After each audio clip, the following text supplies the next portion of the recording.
So what I've done is I've pulled the questions that were most commonly missed. I suspect that some of this is stuff that you just didn't pick up on from the reading the first time if you did the reading. So you may very well know the answers to these today. Also remember, because the questions are scrambled, you may not have seen this on yours. If you did it, somebody else may have seen it, and that's why. So this first one is simply vocab.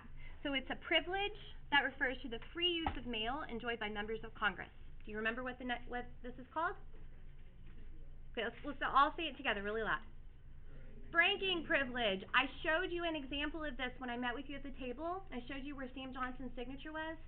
So this seems a little bit silly to some people. They're like, why would that be such a big deal? But remember that it's their opportunity to communicate with their constituents. When they do that, they're basically reinforcing name recognition. Challengers don't get this. It's only open to you because it's there as a representative.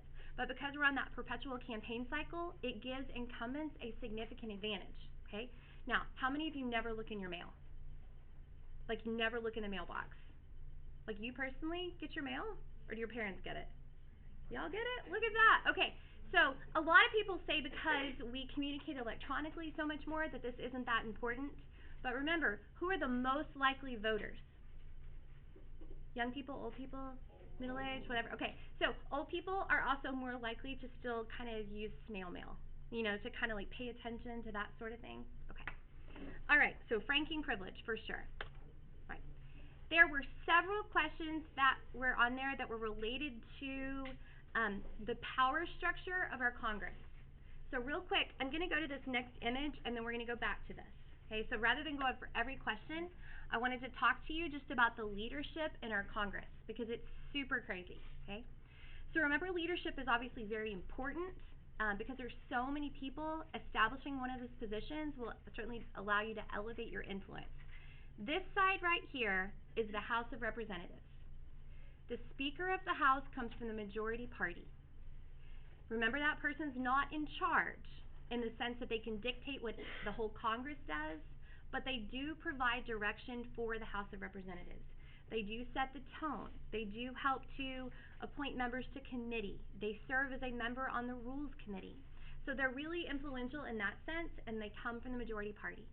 They're going to have a tighter relationship with the president typically than other members, just because they're like kind of in a way like a liaison.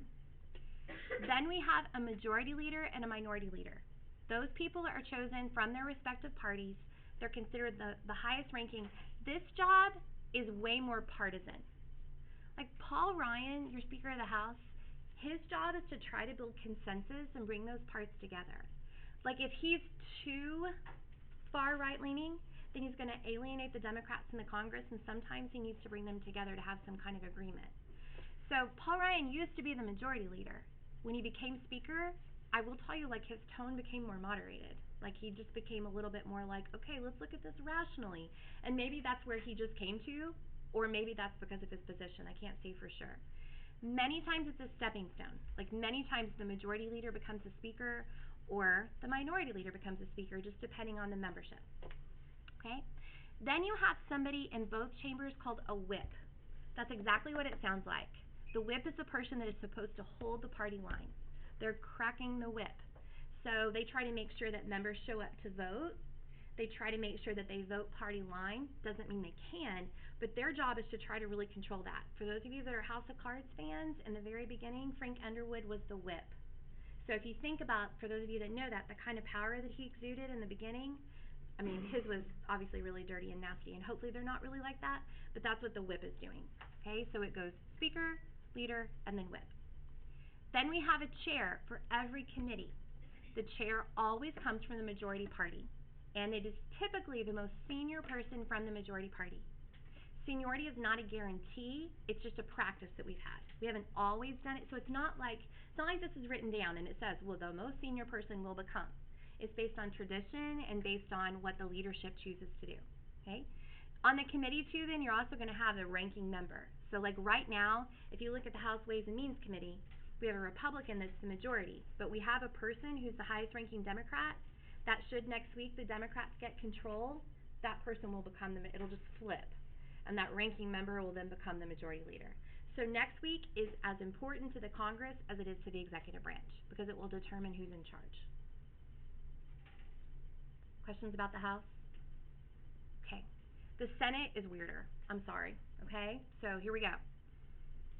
We have, technically, there's a position, it's the President of the Senate. Who is technically the President of the Senate? Excuse me, it's the Vice President, that's right. So technically right now, Joe Biden is President of the Senate. He's also Vice President of the United States. When the Constitution was originally written, you've got the Vice President, and they're not powerful. They're just like kind of waiting. They're just hanging out. The job of the Vice President has changed tremendously over time. So today, our Vice President is not a functioning member of the Senate. They vote only in the case of a tie, and the only one in modern history I know that happened to was Dick Cheney, and he was W's Vice President. One time in 8 years, he showed up to vote. So they don't actually do that. If you watch the State of the Union every February, the Vice President will be there, like the speech. The President will be there at the front, and you'll see the Vice President and the Speaker will be sitting behind the President, like clapping, and Joe Biden tweets like the whole time during it. So you'll see that, but they're not there. They're there for ceremony, but they do not function as a member of the Senate. Okay? So then what we need is a person that's going to fill in. So we have this position called President pro tempore. That means president for a while. Today, here we go, this is a ceremonial role as well. So the current president pro tempore, all they do is they take the most senior person from the majority party and they appoint them to be president pro tempore. That person does not function as a leader. It's an honor. It's saying, dude, you have worked so hard, you've been here for so long, we're going to give you this honor. But it is not a position of power. It's a position of, like, good job, like we really appreciate what you've done. Okay. So then technically, these positions are like V's. So you've got the leader of the Republicans currently, who's Mitch McConnell, and then you have the highest ranking Democrat in the Senate, and that currently is Harry Reid. And the members have chosen them as that person. So it's not necessarily most senior, it's the person that they've said, we want you to be our leader. Okay? So technically in the Senate then, you guys, who do you think it is that wields the most power? Do you get that? The majority leader? And if you were to see, like if you turn on TV and you see a press conference and it's about Congress, usually what you'll see is you'll see the Speaker of the House and the majority leader. Like you never see the President pro tempore, and you never hear the Vice President talk about the Senate and his or her role there. I know, Priscilla, it's just silly, isn't it? Okay. Does that help? You feel a little bit better about those questions? Okay. So, if we were to go back to this then, the most powerful person in the Senate, you would say the majority leader. Awesome.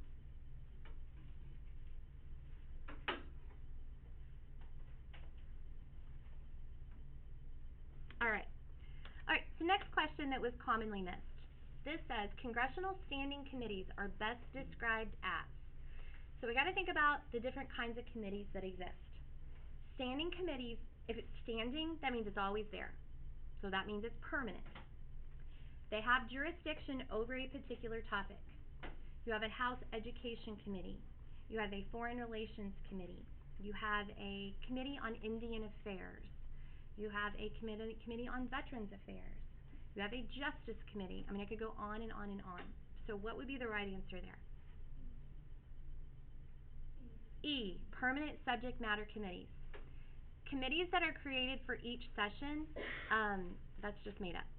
Specially appointed investigative bodies, that's if we're going to have like some kind of hearing like Watergate or the McCarthy hearings.